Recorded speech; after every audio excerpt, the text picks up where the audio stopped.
Hello जय हिंद प्यारे साथियों। देखिए आज हम लोग देखने वाले हैं class 12th physics chapter number 1 का महत्वपूर्ण डेरिवेशन जो कि गॉस प्रमेय के अनुसार ये आपका अनुप्रयोग है और इतना ज्यादा महत्वपूर्ण क्वेश्चन है कि इसके लिए शब्द नहीं है। ठीक है, जैसे कि आपको पता है कि गॉस का प्रमेय आपके बोर्ड एग्जाम में पूछा जाता है और गॉस के प्रमेय तो पूछा जाता है लेकिन उसके कुछ अनुप्रयोग है जो सबसे ज्यादा पूछा जाता है, जिसमें से एक क्वेश्चन आपका है जो बहुत ज्यादा इंपॉर्टेंट है कि अनंत लंबाई के चालक के कारण किसी बिंदु पर विद्युत तीव्रता का व्यंजक प्राप्त करे। यानी कि अनंत लंबाई का कोई चालक है, उसके कारण किसी भी बिंदु पर विद्युत तीव्रता का व्यंजक प्राप्त करेंगे।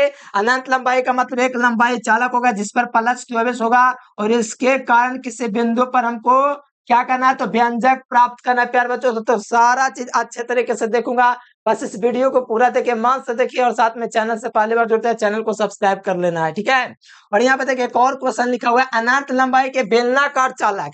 देखिए दोनों में से कोई एक के क्वेश्चन रहेगा, मतलब कि दोनों एक के क्वेश्चन, इसका मतलब ये है अनंत लंबाई के बेलनाकार चालक के कारण जो इसका नाम है विद्युत तीव्रता के व्यंजक प्राप्त करे। किसी भी तरह पूछेगा, सारा चीज क्लियर होगा। अगर आप मेहनत करने के लिए तैयार है प्यार बच्चों तो बस यही कहूंगा कि आप लोग एक नोट कॉपी लेके बैठिए, पहले वीडियो को देख लीजिए प्रॉपर, ठीक है, अच्छे तरीके से समझ लीजिए, फिर उसको नोट्स कीजिएगा। ठीक है, तब बहुत मजा भी आता है, थोड़ा मजा आता है ना तो आगे के मोटिवेट मिलता है आगे के वीडियो के लिए आपको पढ़ने के लिए। ठीक है, तो चलिए प्यार बच्चों फटाफट शुरुआत करते हैं और साथ में व्हाट्सएप ग्रुप में जुड़ने के लिए या जो भी चीज आपको करना है प्यार बच्चों इस नंबर पर आपको व्हाट्सएप मैसेज करके ग्रुप में जुड़ जाना है। ठीक है, क्यों जुड़ना है ग्रुप में, क्योंकि जितना भी क्लास करवाऊंगा सारा क्लास का नोटिफिकेशन आपको मिलेगा और जितना भी चीज बताऊंगा सारा चीज ग्रुप में मिलेगा। ठीक है, तो चलिए प्यार बच्चों शुरुआत करते हैं। बहुत झकास क्वेश्चन है, पहली बात तो आसान तो ही है और झकास क्वेश्चन है, बहुत महत्वपूर्ण है। तो चलिए शुरुआत करते प्यार बच्चों। पहला चैप्टर में 3-4 लॉन्ग क्वेश्चन है, ऐसा लॉन्ग क्वेश्चन है बहुत ज्यादा इंपॉर्टेंट है, ठीक है, जिसको शब्दों में हम व्याख्या नहीं कर सकते हैं, इतना महत्वपूर्ण क्वेश्चन है। तो चलिए शुरुआत करते हैं प्यार बच्चों एमबीबीआई क्वेश्चन। तो देखो अनंत लंबाई जानने से पहले आवेश का रैखिक घनत्व पढ़े हो? हाँ, आवेश का रैखिक घनत्व तो पढ़े, तब तक कोई दिक्कत है, नहीं भी पढ़े तो दिक्कत नहीं है, हम बताएंगे, टेंशन काहे ले रहे हैं। अनंत लंबाई के चालक, तो मान लो ये अनंत लंबाई का चालक है, ठीक है, मैंने पहले फिगर हमको समझाना है, क्या करना हमको, फिगर मेरा समझाने का पहला प्रियोरिटी आप लोग फिगर समझ लीजिए। ठीक है, मान लो मेरे पास एल लंबाई का एक अनंत चालक है, यानी कि मेरे पास एल लंबाई का एक चालक है, यानी कि अनंत लंबाई का, मतलब एल लंबाई इसको लिया है लेकिन ये अनंत लंबाई का है। देखिए लिखा हुआ क्वेश्चन में अनंत लंबाई के चालक के कारण, ये जो मैंने लिया है प्यारे बच्चों एल लंबाई का क्या चीज है, एक चालक है। अच्छा, आपने जो लिया है ये एल लंबाई का चालक है, हाँ ये एल लंबाई का चालक है, क्या चीज है, एल लंबाई का चालक है। इसके आर दूरी पर, किसके, इस चालक के आर दूरी पर, पहले बात तो एल लंबाई का चालक है ना जिस पर प्लस क्यू आवेश दिया गया, क्या चीज, प्लस प्लस आवेश दिया गया, हाँ ये एल लंबाई का चालक है ना जिस पर प्लस क्यू आवेश से आवेशित किया गया है और इसके आर दूरी पर एक बिंदु पी है, इसके आर दूरी पर प्यार बच्चों एक बिंदु क्या चाहिए है, इसके आर दूरी पर एक बिंदु आपका पी है, यहाँ पर एक बिंदु आपका क्या चाहिए, पी है, क्या चाहिए प्यारे स्टूडेंट्स, पी है, जहां पर हमको चुम विद्युतीय तीव्रता का व्यंजक प्राप्त करना बड़ी आसान है। पहला बात बोलेंगे कि माना हमारे पास एल लंबाई का एक चालक है, ठीक है, जिसके आर दूरी पर एक बिंदु क्या है, जिसके आर दूरी पर एक बिंदु पी है, जहां पर विद्युत तीव्रता का व्यंजक प्राप्त करना। अच्छा, यहाँ पर हमको विद्युत तीव्रता का व्यंजक प्राप्त करना है, तो हाँ विद्युत तीव्रता का व्यंजक प्राप्त करना है। अब यहाँ पर हम एक कल्पना करेंगे, क्योंकि हमको पता है कि अब ये गॉस का प्रमेय जो होता है बंद सतह के लिए लागू लागू होता है और ये तो खुली सतह है, इसीलिए हम लोग क्या करेंगे, एक बेलनाकार सीढ़ी की कल्पना करेंगे। क्या करेंगे, एक बेलनाकार सीढ़ी से कहां से गुजरते हुए, तो पे बिंदु से गुजरते हुए एक बेलनाकार सीढ़ी की क्या कर लेते हैं हम लोग, कल्पना कर लेते हैं। कल्पना करने का मतलब कुछ इस प्रकार से मैं डायग्राम लूंगा, ठीक है, कोई दिक्कत ना, देख लीजिए इस प्रकार से, ये आप लोग इतना बात को समझ सकते हैं। ठीक है, और यहाँ पर मैं क्या करूंगा ना, इसको संग ये बेलन के आकार की आकृति दे दूंगा। देखो बेलन जैसा आपको दिख रहा है और नीचे भी हमको यही काम करना है।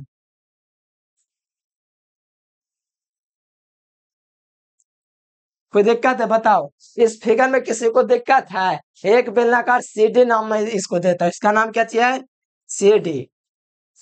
अब कहोगे ये क्या हो गया, आप लेते एक लंबाई बन गया बेलन। अरे प्यारलाल, मैंने फिगर शुरू से ना समझाया, ऐसा थोड़े कि मैंने वीडियो को पोस्ट किया फिगर बना दिया, ऐसा ना हुआ। तो देखो मैंने क्या किया, माना देखो फिगर समझ जाओगे ना तो फिगर में सब कुछ है, फिगर पढ़ने समझेगा कहीं कोई दिक्कत नहीं होगा। तो देखिए माना कि हमारे पास एक एल लंबाई का चालक है जिसके आर दूरी पर क्या चाहिए, एक बिंदु पी है, जिसके आर दूरी पर एक बिंदु पी है, जहां पर हमको क्या चाहिए करना, विद्युतीय तीव्रता का व्यंजक प्राप्त करना। अच्छा, विद्युतीय तीव्रता ई का व्यंजक प्राप्त करना। हाँ, और ये वाला जो क्षेत्र है ना मेरे प्यार बच्चों, ये आल्प क्षेत्र है जिसको हम लोग बोलते हैं टीए। क्या चीज बोलते हैं, ये जो यहाँ पर डीए जो है प्यार बच्चों एक आल्प क्षेत्र है जिसको हम लोग बोलते हैं, यहाँ पर जो पी बिंदु है वहां पर एक अल्प क्षेत्र डीए, इसको हम लोग बोलते हैं, क्या चीज बोलते हैं, अल्प क्षेत्र डीए बोलते हैं। तो यहाँ पर ये जो बिंदु आपको दिख रहा है प्यारे बच्चों, ये आपका अल्प क्षेत्र है, ठीक है। बस इतना करना है और कुछ करना ही नहीं, एक फिगर में करना तो अब है जो कि आप लोग अच्छे तरीके से आप समझ जाएंगे। अब बताइए फिगर बनाने में किसी को कोई दिक्कत होगा, अगर दिक्कत है तो आप लोग बता दीजिए, मैं आपको कमेंट, जो भी दिक्कत होगा कमेंट कर दीजिएगा, ठीक है, हम आपको समझा देंगे। तो चलिए उम्मीद करते हैं इतना तो फिगर आप लोग समझ जगह बना भी सकते हैं। तो चलो मुख्य प्रतिज्ञा में मैं लिखूंगा, माना एल लंबाई का एक चालक है, या बोल सकते हैं माना कि हमारे पास एल लंबाई का तार है, तार या चालक एक चीज होता है। तो माना हमारे पास जो जो फिगर में वो सारा चीज लिख देता हूँ, लिख दो। तो थोड़ा फिगर को जो है ना इधर मैं कर दूंगा ना तो थोड़ा स्पेस बचेगा सॉल्व करने के लिए। अरे यार रुको,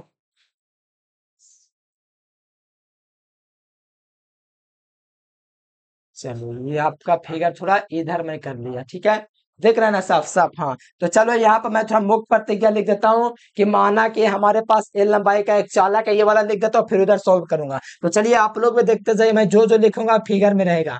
माना हमारे पास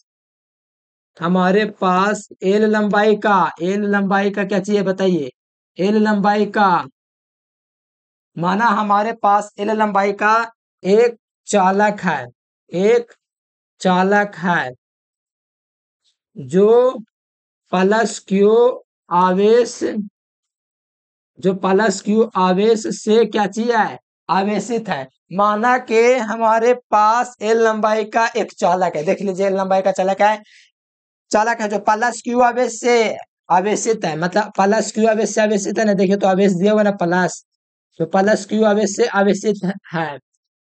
इस चालक के निकट, इस चालक के, इस चालक के निकट, इस चालक के निकट, इस चालक के निकट और दूरी पर, यानी इस चालक के निकट और दूरी पर, इस चालक के निकट और दूरी पर एक बिंदु P है, क्या चाहिए, एक बिंदु, एक बिंदु P है, जहां पर क्या करना है, जहां पर विद्युतीय तीव्रता का मान ज्ञात करना है। निकट और दूरी पर एक बिंदु P है जहां पर विद्युत विद्युत तीव्रता का व्यंजक प्राप्त करना है। क्या करना है, विद्युत तीव्रता का व्यंजक प्राप्त करना है। इतना तो आप लोग लिख सकते हैं, एकदम लिख सकते हैं, व्यंजक प्राप्त करना है, ठीक है, लिख देना इतना। इतना लिखना कोई बड़ी बात है, बताइए इसमें आपको करना क्या है, तो कुछ नहीं करना है। यहाँ पर विद्युत इसके आर दूरी पर एक बिंदु P है जहाँ पर विद्युत तीव्रता का व्यंजक प्राप्त करना है। और यहाँ पर आप लोग लिख सकते हैं कि आर बिंदु से गुजरते हुए, यानी कि आर बिंदु से गुजरते हुए एक बेलनाकार सीढ़ी की कल्पना की जाती है। आप लोग लिख सकते हैं यहाँ से आर दूरी से गुजरते हुए, देखिए आर दूरी से गुजरते हुए एक बेलनाकार सीढ़ी की कल्पना की गई है ना, तो यहाँ से लिख सकते हैं और आर दूरी पर और आर बिंदु से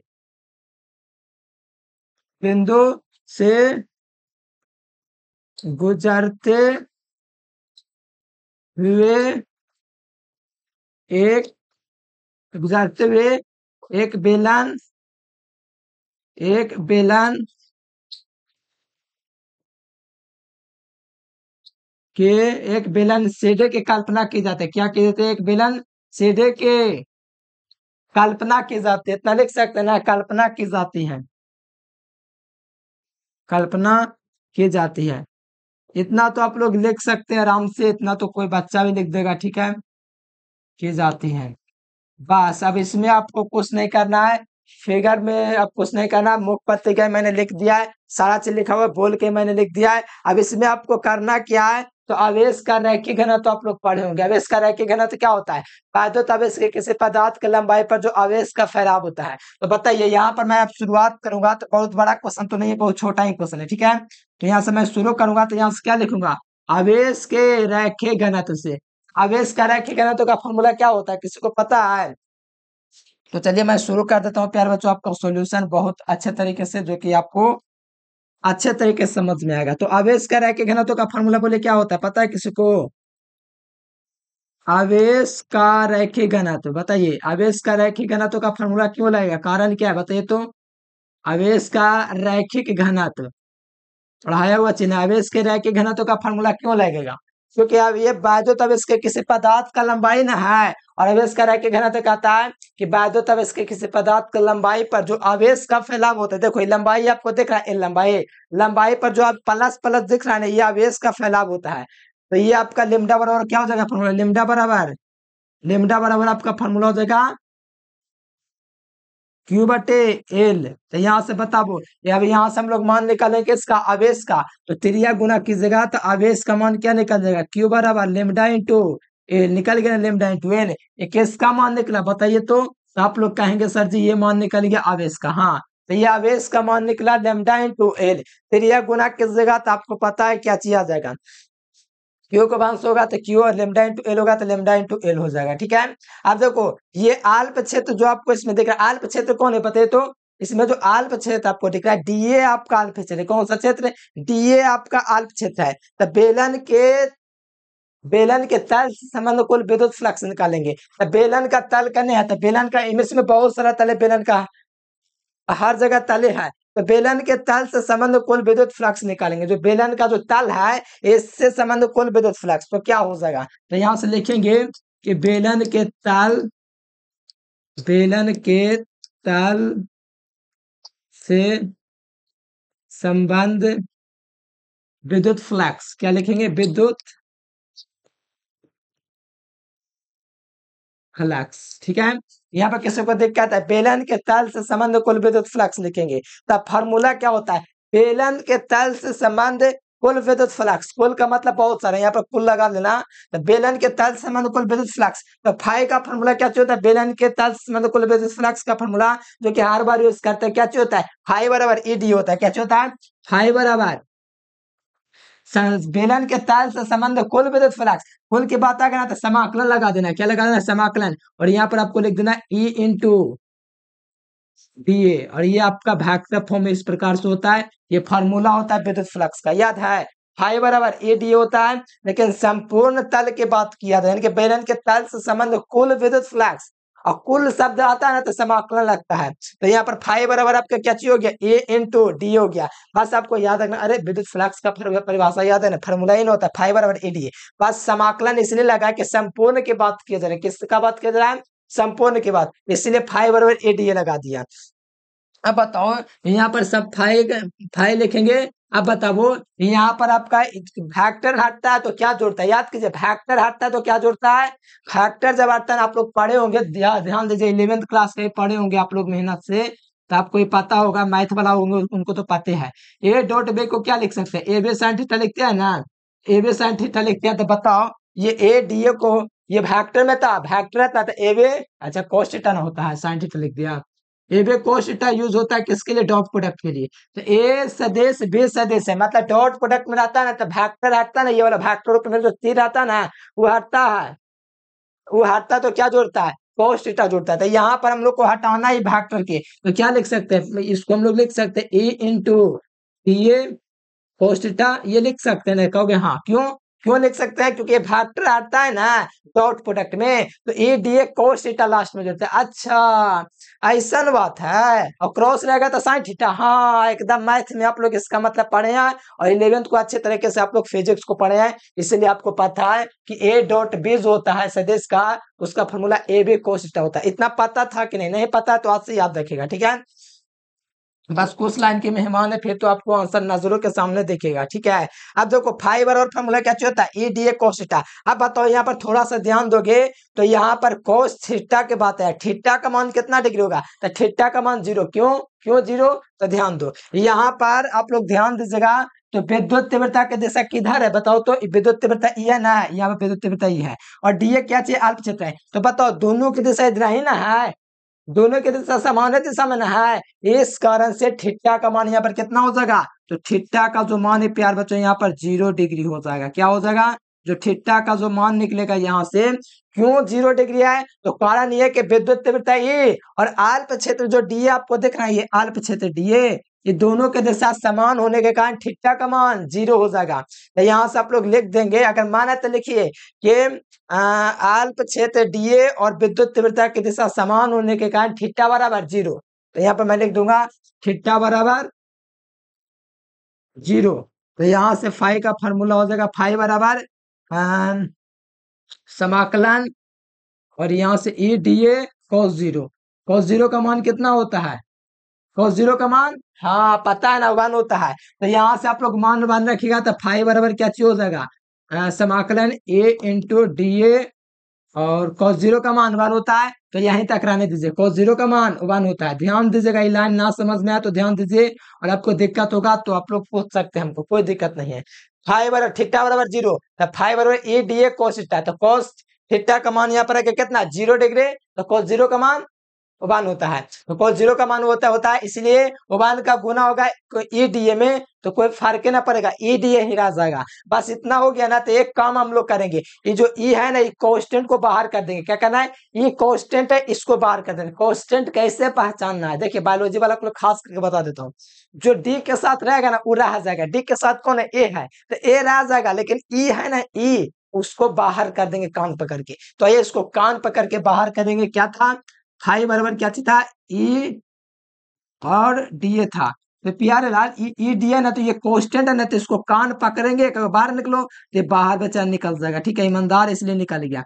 अब बताओ यहाँ पर डीए की बात किया जा रहा है, और सुनो मेरी बात थोड़ा कान खोल के, बेलन के लिए जो समाकलन ई डी ए का मान होता है वो 2 पाई आर एल होता है। कितना होता है, यानी कि संपूर्ण की बात करना तो बेलन का संपूर्ण क्षेत्रफल देखा जाए ना, तो उसका फार्मूला होता है 2 पाई आर एल। क्या 2 पाई आर एच सुने होंगे, लेकिन इस बेलन का लंबाई क्या चाहिए, एल है, इसलिए आपको 2 पाई आर एल लिखेंगे। ठीक है, फार्मूला क्या होता है 2 पाई आर एल, किसका मान, तो डी ए का मान। तो यहां से लिखेंगे फाई बराबर ए इंटू 2 पाई आर एल, क्योंकि ये क्या कर दिए, ये तो नियम के विरुद्ध हो गया था। प्यारे लाल हम आपको बता रहे हैं नियम के विरुद्ध कैसे हो गया, बताओ, मैं बताता हूँ कैसे नहीं है। जो देखो ये 2 पाई एल का क्यों लिखे, तो क्योंकि समाकलन डीए का मान 2 पाई एल होता है। तो यहां से मैं लिख दूंगा, चूंकि समाकलन डीए का मान कितना होता है, 2 पाई आर एल होता है। अच्छा, ये मान होता है समाकलन के लिए। हाँ प्यारे स्टूडेंट्स, कहाँ थे पहले से,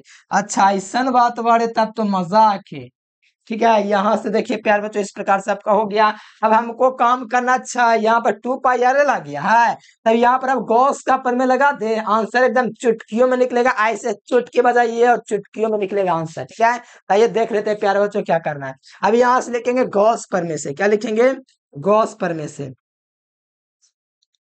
अब यहाँ पर लिखेंगे गॉस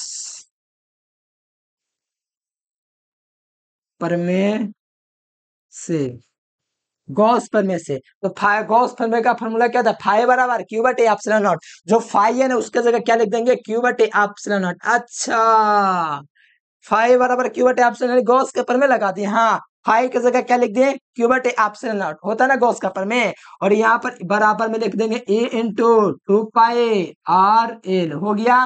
कोई दिक्कत है, तो कहोगे कोई दिक्कत नहीं है। हमको किसका व्यंजक प्राप्त करना है, तो विद्युत तीव्रता का, याद आया। अच्छा, विद्युत तीव्रता का मान चाहिए, तो ये गुना में ये वाला चीज है ना, इधर आएगा तब भागा में।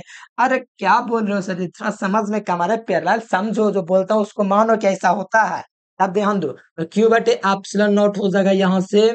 अब बताओ इधर से प्यारे स्टूडेंट्स आप लोग, यहाँ पर विद्युत तीव्रता ई ना, इधर में क्या चाहिए, विद्युत तीव्रता ई है, ये गुना में इधर आएगा तो भाग में हो जाएगा ना, इधर बट्टा में।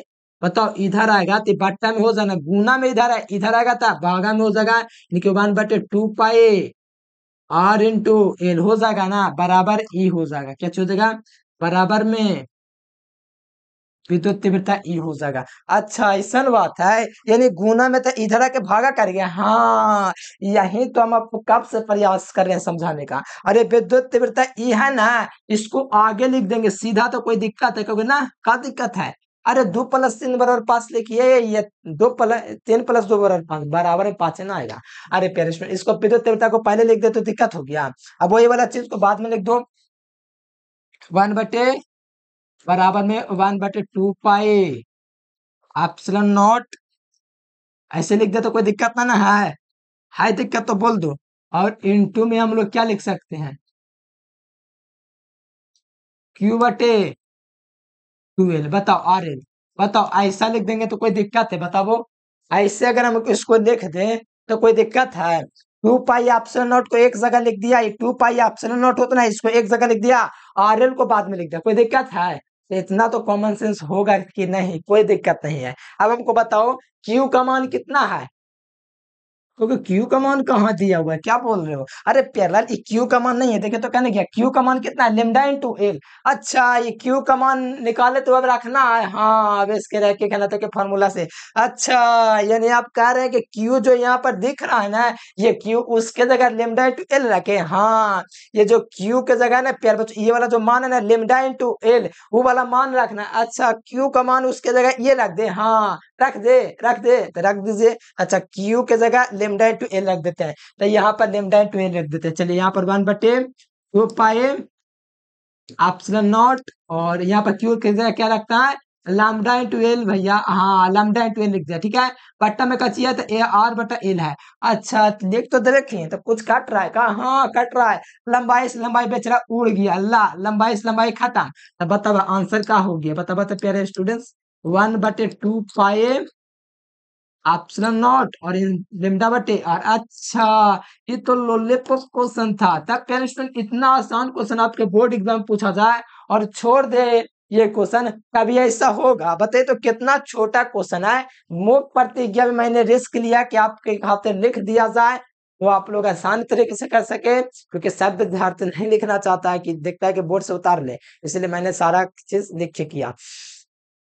काफी ज्यादा मेहनत किया इस क्वेश्चन के लिए, पसीना बहा दिया तो आप लोग बहा दीजिए इस वीडियो के लिए लाइक, चैनल को सब्सक्राइब। तो पहले बात तो एक बार और मैं समझा देना चाहता हूँ, क्वेश्चन बहुत ज्यादा इंपॉर्टेंट है। ये गॉस प्रमेय का कैची अनुप्रयोग है। फिगर आप लोग थोड़ा वगैरह ना समझे तो कोई दिक्कत नहीं, हम कहते हैं ठीक दिक्कत है तो आप लोग व्हाट्सअप कर लीजिए, पूछ लीजिए, या ऑफलाइन में पूछ लीजिए। और भी दिक्कत है प्यारे स्टूडेंट तो बार बार पीछे वीडियो करें। देखिए एक और बढ़िया से नहीं समझ रहे, एक बार और देखिए, एक बार और देखिए, इस तरह से जितना बार देखेगा ना, अच्छे तरीके से क्लियर हो जाता है। तो मेरे प्यारे लाल, हमको पता है कि आप लोग बहुत मेहनत किए तभी ना इस वीडियो को देखे, यानी कि आपको एक क्वेश्चन को क्लियर करना है, कि दोबारा और देखिए तब बढ़िया से क्लियर हो जाएगा। और साथ में मेरे प्यारे बच्चों, मैं यही कहना चाहता हूँ कि आप लोग चैनल से पहली बार जुड़ते हैं तो चैनल को सब्सक्राइब तो करना है, लेकिन ऑल नोटिफिकेशन दबा लेना है। क्यों नोटिफिकेशन दबाना है? क्योंकि जितना भी क्लास देंगे ना, तो उसका नोटिफिकेशन जो होता है ना, आपके पास सबसे पहले पहुंचे, ठीक है। और दूसरी बात, आपको व्हाट्सएप ग्रुप में जुड़ना है। जो नंबर मैं दे रहा हूँ, इस नंबर पर आपको व्हाट्सएप मैसेज करके व्हाट्सएप ग्रुप में जुड़ जाना है और तैयारी करना है बेहतर तरीके से, ठीक है प्यारे बच्चों। तो बताओ कमेंट बॉक्स में कि वीडियो कैसा लगा। अगर कमेंट नहीं किस जगह तो मैं यही मानूंगा कि हमको लगता है कि पढ़ाने में कुछ टेटू या नहीं समझ में आया, ठीक है। तो कमेंट करके बताइए कैसा लगा। चलिए प्यारे बच्चों, आज के लिए फिलहाल इतना ही। Thanks for watching this video. जय हिंद, वंदे मातरम।